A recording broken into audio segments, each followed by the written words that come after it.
June live cattle were sharply higher after a gap higher open. However, they were unable to hold all of the gains, and they failed to take back all of the losses from yesterday.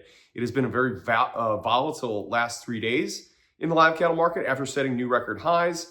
And so a lot of times when you have volatility like that up at an extreme, in this case at a high, you watch that because it could be an indication of a bit of a correction coming.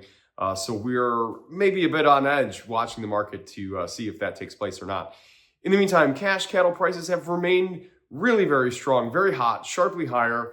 But however, box beef prices have not been so hot. The box beef prices up until recently have really been stagnant, and they have now just started to kind of creep higher.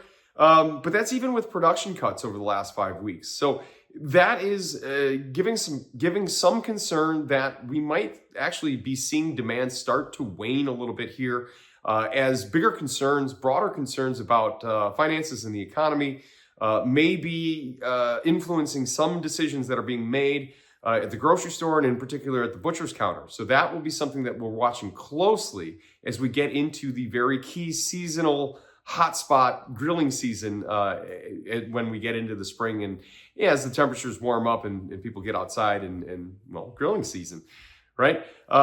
In the meantime, we had our weekly export sales as we do on Thursdays. They were up over last week, a nice little rebound. They were 25% higher than last week and 6% higher than the 4-week average. So that is a little bit helpful. But again, beef is a mostly domestic market. So lots to be paying attention to, in particular, how the cash fundamentals play out here over the next few weeks. So stay tuned, everybody, and you stay safe.